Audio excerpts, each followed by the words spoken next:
हाय beautiful souls. So twin flame journey में हैं आप। देन आपके डिवाइन मस्कुलिन कब डोमिनेटिंग नेचर में आ जाते हैं, कब आपकी बात नहीं सुनते हैं। ऐसा हम कौन सी विधि या कौन सी हीलिंग कर सकते हैं जब आपके डिवाइन मस्कुलिन आपकी बात सुनने लगते हैं या आपको चीट नहीं करते हैं। ऐसे फेज में कैसे आते हैं, टाइप ऑफ डिवाइन मस्कुलिन की बात करेंगे।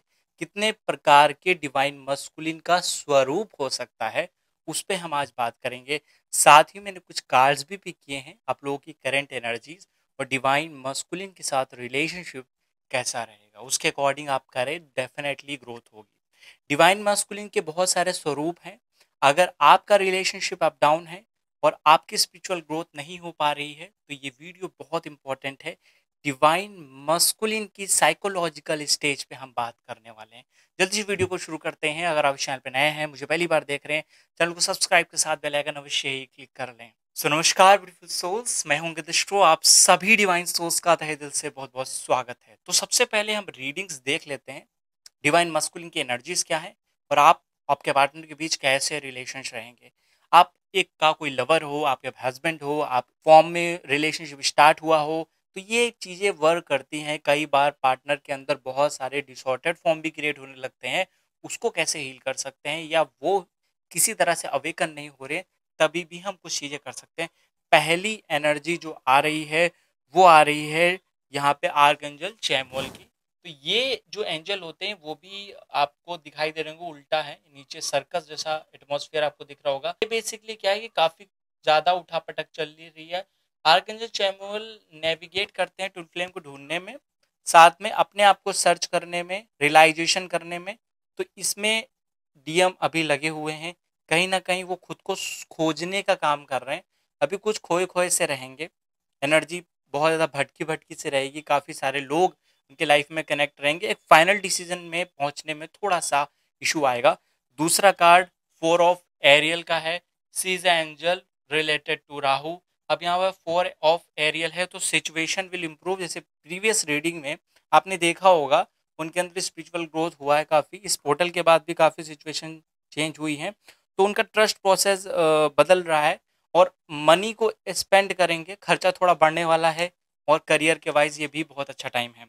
नेक्स्ट जो है 2 ऑफ गैब्रियल का कार्ड आ रहा है। She is angel related to your Vishuddhi chakra, your throat area. Communication start होने वाली है। अगर आप किसी बात को एक्सप्रेस नहीं कर रही हैं या वो किसी बात को एक्सप्रेस नहीं कर रहे हैं, तो इस समय एक्सप्रेशन बढ़ेगा दो लोगों के बीच में। लास्ट कार्ड बॉटम डेक जो आ रहा है वो रफेल का कार्ड आ रहा है, जो कि हार्ट चक्र से रिलेटेड है। आप लोगों का एक हारमोनियस रिलेशनशिप भी बढ़ेगा। नाउ अब हम बात कर लेते हैं आप दोनों के बीच में कंपैटिबिलिटी की और टाइप ऑफ डिवाइन मस्कुलिन। देखिए, पहला टाइप ये होता है कि वो एक वैल्यू सीखने आए होते हैं फर्स्ट टाइप में, जिसमें करेज सेंटर्ड कॉन्सियसनेस होती है, रूट और सैक्रल पे बेस्ड रहती है। तो इसमें क्या होता है, वो कहीं ना कहीं उनके अंदर करेज की फीलिंग्स बहुत कम होती है। वो आपको लेकर स्टेप्स नहीं ले पा रहे होते हैं या फिर चीज़ों को करने से वो डर रहे होते हैं। तो ये करेज का फॉर्म उनको अपने अंदर डेवलप करना ही होता है, क्योंकि डिवाइन मस्कुलिन का मतलब ही यही है कि उनके अंदर करेज हो। क्योंकि शिव जी के अंदर करेज है और करेज, बहादुरी का गुण होना स्पिरिचुअल ग्रोथ में पहला मुकाम है, पहला उद्देश्य है। तो उनके अंदर करेज, अगर इस वैल्यू सीखनी है तो सबसे पहला जो वर्क करते हैं वो करेज सेंटर्ड चीजें होती है। इसमें आप उनको मोटिवेट करते हैं या इसमें सेल्फ डाउट बहुत क्रिएट होता है। इस फेज में अगर आपको अपने काउंटर पार्ट लग रहे हैं कि वो साहस नहीं जुटा पाते हैं, चीजों को डर रहे हैं करने से, तो सोलर प्लेक्सस एरिया पे आपको वर्क कराना है, उससे रिलेटेड हीलिंग करानी है। दूसरे टाइप की बात कर लेते हैं, वो है हॉनर का, सम्मान का। ये चक्र बेसिकली सोलर प्लेक्सस ही होता है। तो सम्मान पाने की बहुत ज्यादा आकांक्षा रहती है, ईगो बहुत इसमें वो रहता है। और अगर कोई अपमान कर दे तो उस चीज को वो कर नहीं पाते हैं, ईगो को लेकर भी इम्बैलेंस रहता है। साथ ही इसमें थर्ड आई भी उनकी इम्बैलेंस रहती है, ओवर थिंकिंग भी क्रिएट होती है। तो ये दिखाता है कि हायर एनर्जी है पर उसे बैलेंस करना मुश्किल हो रहा है। तो यहाँ ईगो को लेकर प्रॉब्लम्स रहती हैं, ईगो सेंटर्ड होती है। ये एक टाइप है, ये एक पर्सनैलिटी है जहाँ व्यक्ति अपने ही चारों तरफ चीजों को देखता है। डिवाइन मस्कुलिन काफी ज्यादा ईगोइस्टिक होने लगते हैं। इसी फेजेस में आप आपके बीच और आपके काउंटर के बीच यहाँ पे सेपरेशन भी हैपनिंग होता है। नेक्स्ट फेज पे बात कर लेते हैं, वो है लीडरशिप क्वालिटी डेवलप होती है। ये तीसरा स्टेज है। जब डिवाइन मस्कुलिन अपने पर वर्क करते हैं, उनके अंदर फीलिंग्स डेवलप होती हैं, अंडरस्टैंडिंग और संवेदनशीलता डेवलप होती है। उनके अंदर लीडरशिप क्वालिटी आ जाती है, जो वो दूसरे की इमोशंस को, उसकी फीलिंग्स को अंडरस्टैंड करने लगते हैं, जानने लगते हैं कि वो कौन है, साथ में लोगों को, टैलेंट को पहचानने लगते हैं। इससे उनका हार्ट ओपन होता है। लेकिन अगर ये वैल्यू सीखनी रहती है तो हार्ट चक्र से रिलेटेड इश्यूज आएंगे उनके पर्सनल लाइफ में, और आप और उनके बीच में काफ़ी ज़्यादा इमोशनल स्ट्रगल आ रहा होगा, लड़ाइयाँ बहुत ज़्यादा हो रही होंगी। ये साइन है कि आपको हार्ट चक्र बैलेंस करना है। ये एक थर्ड टाइप की डिवाइन मस्कुलिन एनर्जी है, जहाँ पे लीडरशिप, जहाँ पे अपने कमांड और अपने इमोशंस को सीखना होता है, इमोशनल इंटेलिजेंस सीखनी होती है एक्चुअली। इसी वजह से उनकी लाइफ में ये सारी चीज़ें हैपनिंग हो रही होती हैं। नेक्स्ट है प्रोटेक्टिवनेस डेवलप होना, मतलब लास्ट जो फोर्थ इंपॉर्टेंट पॉइंट है उस पर हम बात कर लेते हैं। एक प्रोटेक्टिवनेस आ जाती है। प्रोटेक्टिवनेस मतलब आपको लेकर इनसिक्योरिटीज रहती हैं, आपको लेकर भय रहता है, आपको कहीं जाने ना देना या आपका कंट्रोल करने या डोमिनेंस करने का फेज क्रिएट होना। जो मैंने एक टाइप बताया था डोमिनेंस करना, जब ट्विन फ्लेम एक दूसरे को डोमिनेंस करना चाहते हैं, अगर रहे तो मेरे अकॉर्डिंग रहे काउंटर पार्ट, अदरवाइज वो चला जाए, इस तरह का फेज रहता है, इस तरह की उनकी बातें रहती हैं। ओवर प्रोटेक्टिवनेस रहता है या फिर प्रोटेक्शन बिल्कुल भी नहीं होता है। इम्बैलेंस रहेगा आपका सैक्रल एरिया, तो कहीं ना कहीं ये चीज आपके अंदर रहेगी। इस तरह का डर भी डिवाइन मस्कुलिन के अंदर रहेगा। तो इस चीज को कैसे ठीक करते हैं? अपने सैक्रल चक्र की हीलिंग करके, ब्रीदिंग करके आप इस पोजीशन को, आप इस फीलिंग को रिलीज कर सकते हैं और हील कर सकते हैं। काफी सारे लोग मेडिटेशंस में हील होते हैं, जैसे अभी लाइव मेडिटेशन चल भी रहा है।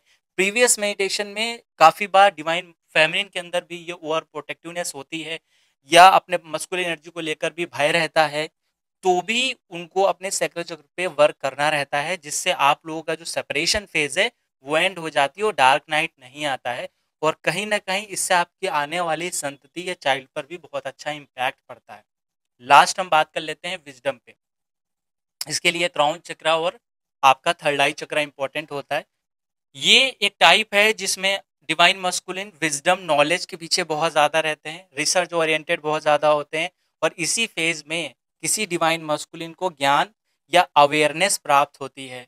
और इसी फेज में अगर ये वैल्यूज लाइफ में सीखनी है तो इसके पीछे उनकी कॉन्सियसनेस रहती है, उनके काउंटर पार्ट मतलब उनकी डिवाइन फेमिनिन को भी चाहिए उसका सपोर्ट करे। अगर वो नहीं कर पाती है तो सेपरेशन हो जाता है। देखिए ये वैल्यूज मैं बता रहा हूँ आपको, और हर एक सोल, हर एक डिवाइन मस्कुलिन जो इस लाइफ में इस अर्थ पे आया है, एक वैल्यू को, दो वैल्यू को सीखने जरूर आया है। वो वैल्यूज आप अगर सीख लेंगी, सीख लेते हैं, तो कहीं ना कहीं आपका रिलेशनशिप कंप्लीट हो जाएगा। नहीं सीख पाएंगे तो रीबर्थ होगा। विजडम कहाँ पे सीखना होगा? यहाँ पे आपको ज्ञान मार्ग से आगे जाना पड़ेगा। और इसी के विपरीत डिवाइन फेमिनिन में भक्ति सीखनी पड़ती है, सरेंडर सीखना पड़ता है। दोनों को मिलके ही एक दूसरे के साथ इमर्ज हो सकते हैं, क्योंकि दोनों के रोल अलग अलग हैं। यहाँ पे उनको ज्ञान मार्ग ज़्यादा इंपॉर्टेंट लगता है, उसी को वो सेलेक्ट करते हैं, चीज़ों को लॉजिकली एंड प्रैक्टिकली समझते हैं कि ये वर्ल्ड क्या है, हमारा एग्जिस्टेंस क्या है और क्या हो रहा है। इसको लेकर उनके अंदर एक विजडम क्रिएट हो जाती है। लास्ट पे बात कर लेते हैं, वो है कंपैशन, क्रिएटिविटी हो सकती है जिससे साइकिल चक्र पे वर्क होता है। वो लास्ट पार्ट यूनिवर्सल कॉन्सियसनेस को लेकर है। ये कब आती है? ये जब आपका क्राउन चक्र किसी डिवाइन मस्कुलिन के अंदर अंतिम स्टेज में क्राउन चक्र हील हो रहा होता है और सभी चक्र अलाइन हो रहे होते हैं, तब भी वो इस चीज के पीछे भागते हैं। इस फेज पे आते आते उनकी डिवाइन फेमिनिन भी काफी डेवलप कर लेती है। अगर आप उनके पर्पस को रोकने वाली होती हैं, या उनका जो भी उद्देश्य है, मान लीजिए उनको डर को हटाना है, उनको वैल्यू डेवलप करनी है, उनको हार्ट चक्र ओपन करना है, उसके बीच में आ जाती हैं और किसी तरह के बंधन या किसी तरह का ब्लॉकेज क्रिएट होता है, तो आप दोनों के बीच सेपरेशन हो जाता है। हमेशा अपने काउंटर पार्ट की फीलिंग्स, उनके अंडरस्टैंडिंग को समझने की कोशिश करेंगे और उनके पर्पस और अपने पर्पस को जानने का प्रयास करेंगे, एक दूसरे के पर्पस को कंप्लीट करने में हेल्प करेंगे। कई बार आप लोगों को सेपरेट भी होना पड़ेगा, कई बार आप लोगों को साथ में रहना पड़ेगा। तो कहीं ना कहीं ये चीज बहुत इंपॉर्टेंट है कि हम दूसरे के उद्देश्यों को समझ पाते हैं। लास्ट फेज में उनका क्राउन चक्र हील होता है और अंडरस्टैंडिंग डेवलप होती है यूनिवर्सल कॉन्सियसनेस के प्रति, एक वननेस में चीजों को देख पाते हैं, नेचर को। इस फेज में उनके अंदर डिवाइन फेमिनिन भी अच्छे से डेवलप होती है, डिवाइन मस्कुलिन भी डेवलप होता है, उनका लेफ्ट और राइट ब्रेन प्रॉपरली वर्क कर रहा होता है।